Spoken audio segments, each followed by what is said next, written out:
journaliste pour la question.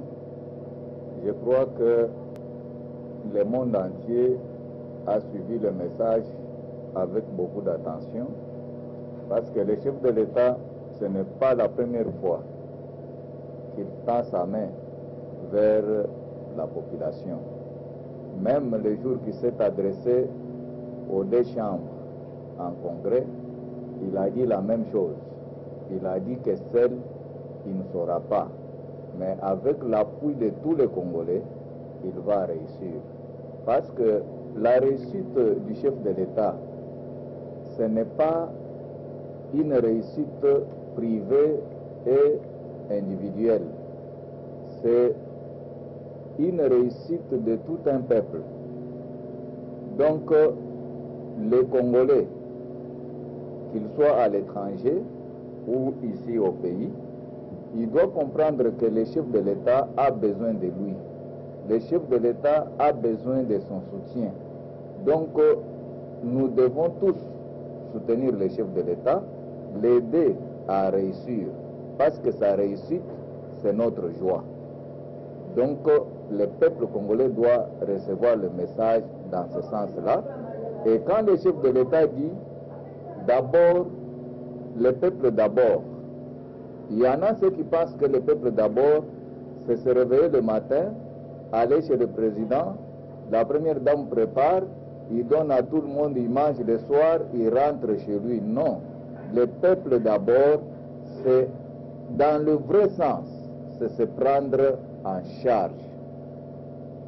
Là où vous êtes, vous devez faire un effort. Aujourd'hui, nous sommes butés à un problème très sérieux. Nous avons des blessures qui ne se sont pas encore cicatrisées jusque-là. C'est avec Corona qui a imposé sa loi.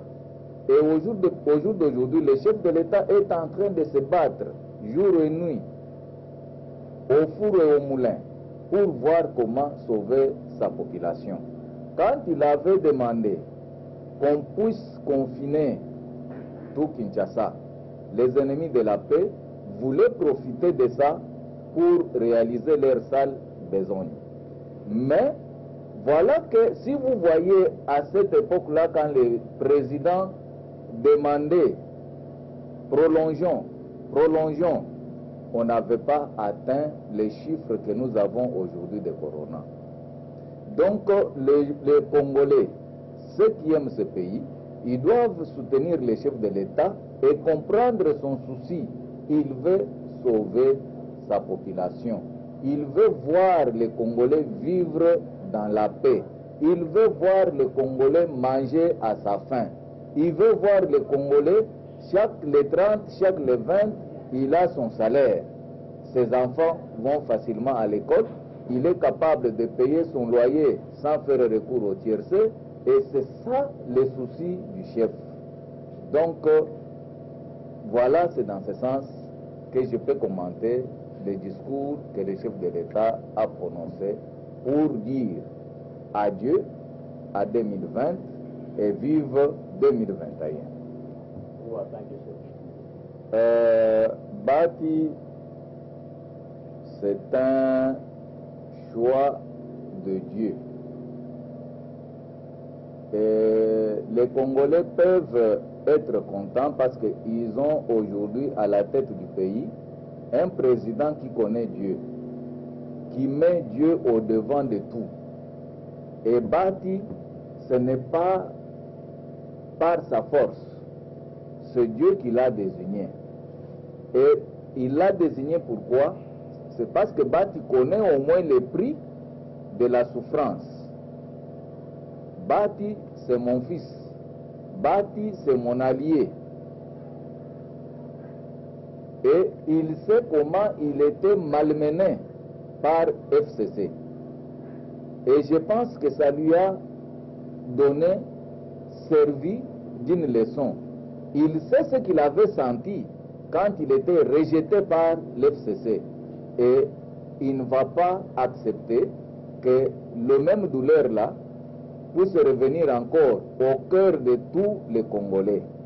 Il va faire un travail de titan pour aider les Congolais, parce que ce qu'il va faire, il ne va pas le faire pour sa famille, il ne va pas le faire pour le chef de l'État qu'il a nommé, il va le faire pour les Congolais. Les Congolais veulent vivre un changement, et ce changement, nous pouvons le vivre que si nous avons des dirigeants qui ont la volonté.